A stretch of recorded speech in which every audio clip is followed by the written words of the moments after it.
asociación Parean, que trabaja en temas de igualdad, entre otros, nos hablará de los cuidados en una comunidad senior o en una vivienda cooperativa senior, un poco basado en un proceso que hemos llevado a cabo en Donosti con la asociación Elkarbidean, pero también bebiendo de otras fuentes, porque es un tema que se está también, bueno, ya lo dirá ella más, pero últimamente se está también hablando mucho durante la pandemia de todo el tema de las residencias y de las condiciones en las residencias. Entonces, bueno, ahí también hay mucho interés y diferentes colectivos en Euskal Herria que están trabajando en tema. Nosotros hemos elaborado una herramienta de cómo habitar estas casas colaborativas, además basado en dos temas que este último año creo que están, están muy, han dejado muchas cosas a la vista, como antes me decía Lucía también, ¿no? El coronavirus ha sacado muchas cosas a la vista, pero bueno, son dos temas que venían ya pisándonos los talones desde hace muchos años, que son el envejecimiento y los cuidados.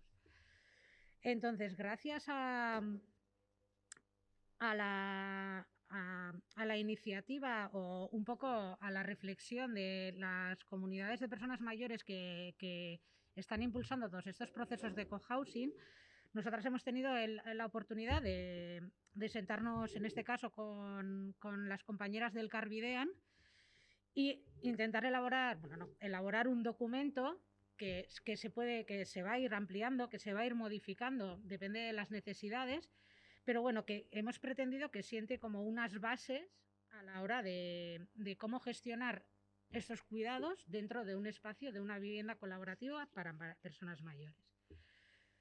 Bueno, tenemos hemos tratado distintos conceptos. El primero, el que quería comentar es el del envejecimiento y bueno, que tantas veces, ¿no?, se habla desde distintas organizaciones, incluso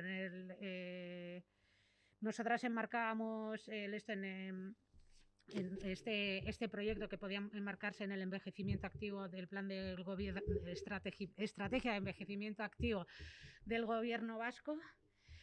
Incluso desde la Organización Mundial de la Salud hay muchas entidades que están impulsando este tipo de políticas, pero luego en la realidad o marcos teóricos que son muy importantes y en realidad están haciendo cambiar el paradigma, pero luego en la realidad vamos a distintos ritmos y seguimos impulsando o seguimos teniendo hoy en día centros residenciales que no cumplen ninguno de los objetivos que marcan estas políticas. Normalmente hay algunos que sí que están avanzando en este sentido, pero hay otros que en esto de la profesionalización pues tenemos centros donde la ausencia de participación es manifiesta, escasa intimidad, rigidez en la vida cotidiana. Esto también con el coronavirus lo hemos podido ver llevado al extremo también. Escasa autonomía, despersonalización y un poquito la ausencia de la autonomía. Todo esto viene reflexionado por parte también de muchas de gerontólogas especializadas, como viene a ser Maite Sancho, que ya viene haciendo un proceso de intentar cambiar este asistencialismo por una atención centrada en la persona, que nosotros es uno de nuestros puntos también. Y entonces, por un lado, tenemos unos marcos teóricos muy potentes que impulsan este tipo de políticas, pero en realidad seguimos manejando a día de hoy en las instituciones espacios que no dan pie a que se puedan realizar. Sin embargo, pues este tipo de proyectos hacen que podamos tener otro tipo de marcos donde se pueda dar ya no solo un envejecimiento activo, que este concepto igual se está quedando un poco obsoleto, sino también un proyecto vital. Vidas con sentido, con un proyecto vital personal y colectivo, un poco, que ya pasa un poco a hacer comunidad, que es un poco también pues lo que arquitectónicamente nos estaban planteando. Estas personas que impulsan este proyecto, pues creemos que el objetivo de este proyecto es garantizar el derecho al desarrollo del proyecto vital de todas las personas, integrándose, garantizando la autonomía y que no excluirá la protección, la seguridad.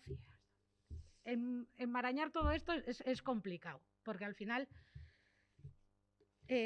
somos personas que necesitamos cuidados desde que nacemos hasta que nos morimos, somos personas interdependientes, pero definir y acotar esos cuidados es complicado. Entonces, una de los grandes puntos que queríamos también marcar era que los cuidados no son solo físicos. O sea, que no queremos que este plan se entienda solo como la enfermedad, como atender a la enfermedad, ¿no? Alguien cuando tenga una dependencia sobrevenida, ¿cómo vamos a actuar? ¿No? Los cuidados son físicos, emocionales y sociales. Entonces, creemos que las viviendas colaborativas o cohousing dan muchas oportunidades en este sentido, o sea, porque el acompañamiento social y emocional que pueden darse las personas, o simplemente el hecho de estar integrada y participar en la toma de decisiones, ya hace que la parte emocional y social esté mucho más activa, lo que hace que, como está demostrado en diferentes estudios, normalmente, físicamente, puedas estar mejor, ¿no? Porque la soledad, al final, nos trae otro tipo de carencias, o sea, que son bastante, que es un problema que realmente hoy nos atañe de esa manera. Entonces, la importancia de participar en la comunidad o en el barrio, en relaciones basadas en la confianza, en la cooperación y donde se favorecen iniciativas y esto creemos que ya, o sea, nos ayuda a entender que no solo este plan no solo va a atender a necesidades puntuales de cuidados. Eso queríamos dejar claro. Y lo que queremos es que, o sea, uno de las madre mía, cómo me está costando, ¿eh? A ver. Uno de estos que nos salía en un principio, uno de los debates que teníamos al principio, era si estas casas tenían que ser como un alargamiento de la vida propia hasta que tuvieses una dependencia y fueses a otro centro, o tenía que ser un espacio diseñado para toda la vida. Cambia mucho el concepto. Y nosotras, desde nuestro punto de vista, y bueno, ya reflexionando con las compañeras de esto, decidimos apostar porque fuera un espacio para toda la vida. Eso conlleva pensar mucho antes todas las necesidades que podamos tener. No quita a que en un momento dado la persona que pueda decidir o las personas de la vivienda colaborativa puedan tomar una decisión en el último caso por lo que sea, pero es alargar, intentar, o sea, que este espacio sea para eso. Un espacio donde vivir todos, independientemente de las necesidades que tengamos. Nos lo complica, pero preveyéndolo lo podemos hacer más fácil. ¿Cómo? Pues con espacios adaptados, como decía Julen, ¿no? O sea, tan fácil como que cuando se diseñe, vamos a pensar que esté todo al ras. Vamos a pensar que incluso los enchufes, que para eso ya hay documentos que nos pueden ayudar, ¿eh? O sea, que se han hecho visitas al Lagun Koyak, o sea, se han hecho que los enchufes estén a una altura determinada, que todo eso se puede prever y de hecho es una de las cosas que queríamos hacer, incluso la luminosidad, incluso evitando un poco también, o sea, intentando escapar del marco convencional de la asistencia de hoy en día, ¿no? Pues en plan, intentar que las casas que sean casas, que no sean apartamentos iguales, o sea, que pueda tener cada uno definido sus propios gustos, sus propias necesidades y compartir esos espacios comunes, que es una de las cosas interesantes e importantes para el bienestar integral de la persona. Nosotras también, o sea, una de las cosas que también se proponían era que hubiese una sala o zona de asistencia sanitaria que no sea o sea, que sea un espacio más polivalente que un sitio donde esto que se pueda utilizar para visitas, que se pueda, o sea, que pueda tener otro tipo de usos, pero si en determinado momento una persona se encuentra mal y necesita unos cuidados más específicos, que lo pueda utilizar. Eso es, se pueden en la organización de la casa deberán reservarse para el cuidado diurno o nocturno de las personas con estas necesidades concretas. Eta, bueno, hau esango dut euskaraz, voy a hablar de la atención centrada en la persona en euskera, porque creo que, o sea, uste dute oinarrizkoa dela, o sea, bueno, oso interesgarria dela modelo hau, pertsonan zentratutako arreta, zeren ez da soilik zaintza kuadro bat egitea, zer behar dituen norbaitek edo zaharregoitza batetara iristen den pertsona baten bizitza istorioa, baizik eta da bizitza istorioa, egungo egoera eta etorkizunean zer nahi duen berarekin erabakitzeko prozesua. Eta orduan hau ja, kontzeptu hau asko haratago doa. Eta guretzat nahiko interesgarria da, eta gainera oinarritzen, osea, nahiko ondo kokatzen da horrelako proiektu batean. Pertsonan zentratutako ereduak baliagarria da, ez soilik pertsonentzat, komunitatearentzat ere bai, eta baita ere inguruan lanean dagoen jendearentzat. Honek hori, mantentzen du autonomia duintasuna, dela oso garrantzitsua eta askotan galtzen dena bizitzaren azkeneko momentuetan, erabakitzeko gaitasuna, eta azkenean, bakoitzak propio bere erabakiak eta nola zainduta izan nahi duen erabakitzeko prozesua oso garrantzitsua da guretzat. Ordan, bai, uste dugu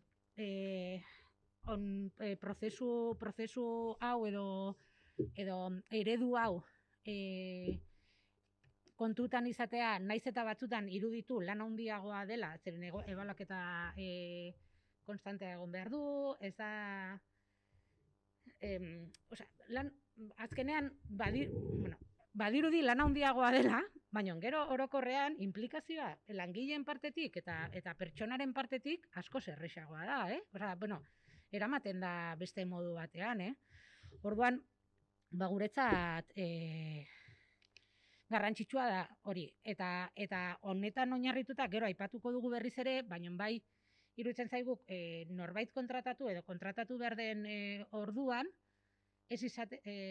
saiatzea ez izatea soilik pertsona bat igual formakuntza akademiko, medikuntzan formakuntza akademikoa duenaz, baizik eta igual arlo sozialean ere bai formakuntza edo perfila duena. Soilik eta proiektuan ere sinisten duena. Esto en realidad ya, se está haciendo, y además tenemos en Guipúzcoa en varios, en Matía, proyectos como Etxean Ondo, donde no solo se le da importancia al momento vital de la persona, sino también al pasado, al futuro, y también se tiene en cuenta el perfil de la persona que acompaña en estos casos, ¿no? Y también las formas de trabajar o de esto. Incluso se está fomentando no en todos los sitios, pero debería ser así. Se está fomentando un poco pues que no haya rotaciones, que las personas conozcan a las personas que atiendan, que los grupos sean más reducidos, que al final, son cosas como muy básicas, pero que luego a la hora de diseñar nuevos espacios muchas veces no se tienen en cuenta tampoco. No sé, y entonces es... claro, se intenta... y además llevamos mucho tiempo escuchando, ¿no? Pues claro, supone mucho gasto. Es que claro, es que esto es un pozo sin... La residencia es un pozo sin fondo de dinero, de gasto público. Claro, primero es un servicio público, no se tiene que tomar como un gasto. Y luego, al final, tú si alargas la autonomía y la implicación de las personas participantes se va a ir. Esto, el personal necesario también, o sea, no es lo mismo, es que las actividades de la vida cotidiana, por ejemplo, en las residencias no se contempla en general que puedan hacerse. No se contempla que una persona pueda, claro, por el riesgo a que pase algo, pueda llevar a otra. Claro, entonces en unidades convivenciales más pequeñas el ratio igual es un poco más grande, pero la implicación y el bienestar emocional y esto, pues es que eso no se paga con dinero muchas veces. O sea, y no se tiene en cuenta a la hora de esto. Estos espacios nos dan la oportunidad de poder hacer de otra manera las cosas. Para eso necesitamos... ¿Se me está entendiendo bien? Cortarme, preguntas. Bye. Bye. Bueno, es que no voy a egiten, Bye. Bueno. Para esto, como hemos dicho, pues, o sea, claro, vamos a entrar a una vivienda, vamos a ir envejeciendo en esa vivienda y necesitamos herramientas para esto, para ver cómo preveemos esos cuidados y cómo los vamos a afrontar como colectivo. Hay mil formas, no. Bueno, puede haber 1000 herramientas. Nosotras le hemos dado la importancia un poco al proceso de aceptación de nuevos socios, que puede ser como el primer paso de... Vamos a ver qué tipo de implicación quiere tener esta persona, que sea consciente de cómo nos cuidamos, de cómo quiere ser cuidada y un poco el marcarlo, o sea, poner eso sobre la mesa. Para eso pues podemos utilizar distintas cosas como puede ser el testamento vital o últimas voluntades. Una carta de motivación puede ayudarnos también a conocer el proceso, una entrevista, apadrinamiento de socios, le daban importancia, cosa que nosotras en un principio no valorábamos, pero era, por ejemplo, a la ausencia de grandes consumos, o sea, para evitar problemas que puedan venir sobrevenidos. E incluso podemos utilizar la herramienta de meses de convivencia de prueba, ¿no? Pues para ver si tanto la persona está cómoda en ese espacio, o sea, como para que nosotros, o sea, las personas que estén puedan valorar un poco el proceso. Como siguiente herramienta, y creemos que es una de los puntos claves, le proponíamos la creación de una comisión de cuidados. Esta comisión de cuidados tendría nuestra propuesta sería que sería mixta, que estaría formada por personas de la vivienda colaborativa y una persona coordinadora que pueda llevar la gestión de los casos, que es uno de la metodología de la atención centrada en la persona, o como papel más de coordinadora que ayude en todo el proceso de cuidados, y ya no solo de cuidados, de también un poco de la gestión de las comisiones y ayudar en distintas como persona de referencia. Tiene dos objetivos esta comisión, que es la prevención y la gestión de las necesidades de los cuidados. La prevención, porque entendemos, como he intentado explicar antes, o sea, es entender los cuidados no solo como actuaciones puntuales en una necesidad concreta, sino como algo, o sea, los cuidados como algo parte de toda la casa, ¿no? O sea, que promoviendo actividades, viendo, o sea, vigilando un poco los conflictos, cuidándonos entre todas, haciendo esto. La prevención y luego sí la gestión de las necesidades de, mira, no, pues bueno, vemos que esta persona está yendo un poquito a esto, le podemos ayudar con actividades de la vida cotidiana, podemos hacerlo desde la comisión, necesitamos contratar a alguien puntualmente, necesitamos ese tipo para tomar ese tipo de decisiones. Orduan, komisionen funtzioak dira bizitza proiekturako eta ongizatearen prebentziorako jardueren antolaketa, pues izan aldira ludikoak, formakuntzazkoak, martxan dauden jarduren moldaketan proposamenak ere bai, ikusten badute ez direla egokiak momentuan dauden moduan egiteko. Eta beste batzordeekin elkarlanean aritzea ere bai. Kasuen detekziorako arreta, pixka bat bizi direnen osasunari eta ongizateren inguruan kezkatzea, gainean pixka bat egotea.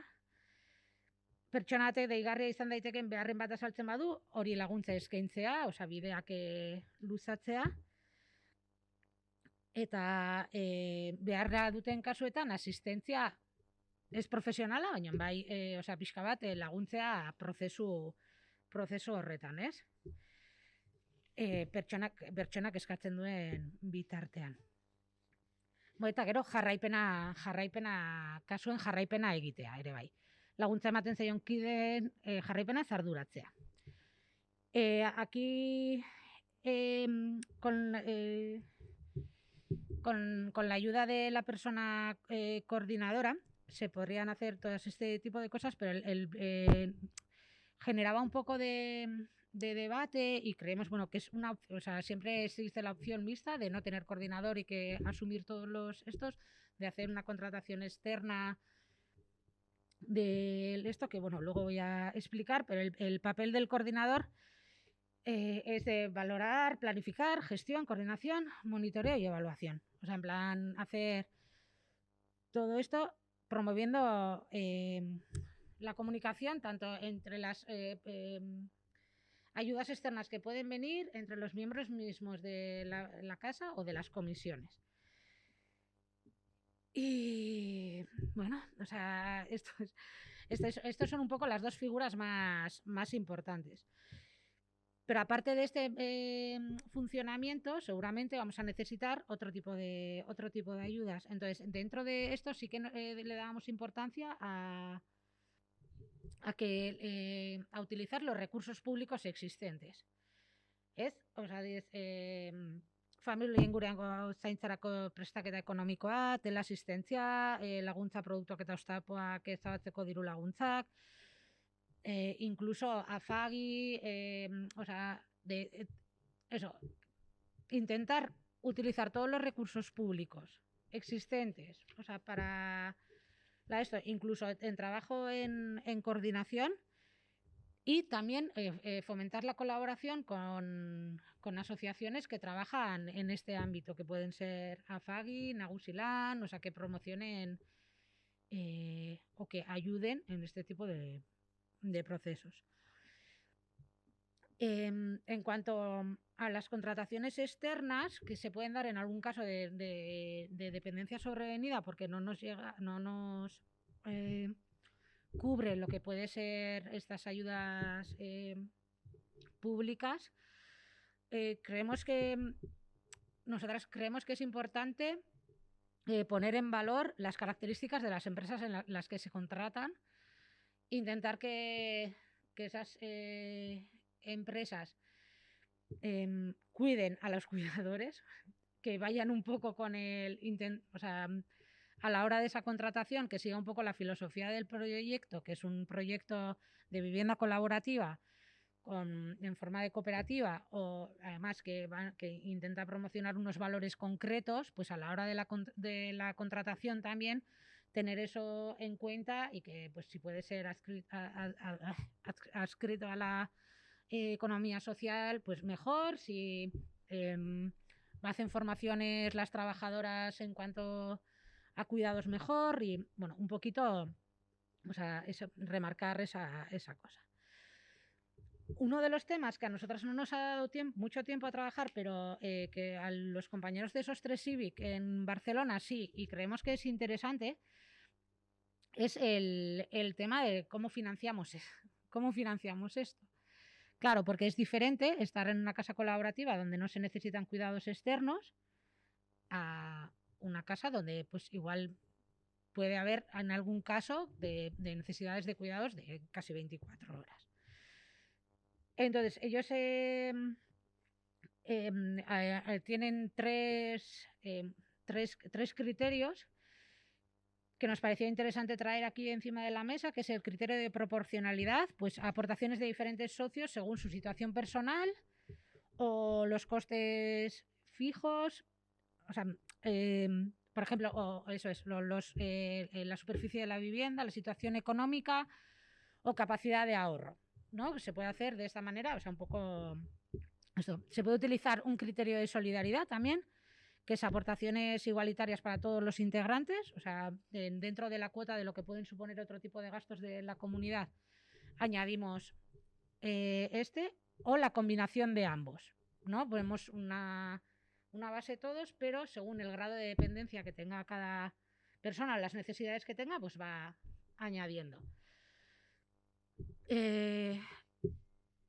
Hay esto que es un fondo de solidaridad que proponían como opción, que es ir poniendo dinero pues por los gastos que puedas tener en un futuro. Los puedes utilizar o no. Y luego se te descontarán de tu capital social a la hora de devolver el esto. Nos parecía interesante también ponerlo sobre la mesa. Y para terminar, nos parecen dos temas, tanto el envejecimiento como los cuidados, que tienen que estar basados un poco no mucho, en el feminismo. Entonces, es verdad que, o sea, al final, bueno, mirando diversos estudios y todo, al final muchas veces lo que son las mujeres mayores son las mujeres más activas, más participativas en espacios sociales y en esto, pero en las casas, viviendas colaborativas de Canadá, por ejemplo, en los órganos de representación, son minoría. En los consejos rectores, en los consejos, o sea, aunque sean mayoría, bien. Tenemos aquí el peligro añadido de que se une a los cuidados, y quién va a estar en la comisión de cuidados, bueno, la que ha cuidado. Entonces, nos parece interesante, bueno, y hemos elaborado un poco un documento intentando hacer algo que es muy básico, ¿no? Pues vamos a intentar no caer en los mismos roles, vamos a intentar poner cuotas para que en los consejos siempre haya una mujer, vamos a elaborar prácticas de buen trato e incluso lenguaje inclusivo. ¿Por qué? Porque igual luego no hace falta, pero seguramente en el esto, por inercias y por el sistema en el que estamos, pues corre el peligro de que los cuidados de la casa colaborativa recaigan otra vez en las mujeres de la misma casa colaborativa. A la vez que este documento de un poco de apoyo de lo que puede ser esto, también hicimos uno que era también del buen trato a las personas que puedan sufrir demencia, que es otra de las opciones que se nos pueden dar, que es interesante remarcar. Y luego también en colaboración con ellas, pues bueno, nos pidieron también para evitar los consumos y así, hacer un pequeño protocolo de qué actuación. Nos lo tenían muy presente. Nosotras hemos estado mirando después y tampoco normalmente los datos, a ver, que a las personas mayores no es homogéneo, pero no se dan grandes consumos, pero en caso de darse grandes consumos, pues también hemos elaborado un pequeño documento de cómo actuar ante ese tipo de conflictos. Eta horrela, desde aquí, bai, hau da pixka bat egin duguna. Hori, asko dago egiteko. Uste dugu autogestiotik gauza asko egin aldirela, baina baita ere kolaborazio publikoarekin eta igual pertsona referente egoki batzuekin ere bai lagungarria izan daitekeela. Haundia delako gaia, eta beno, horrela.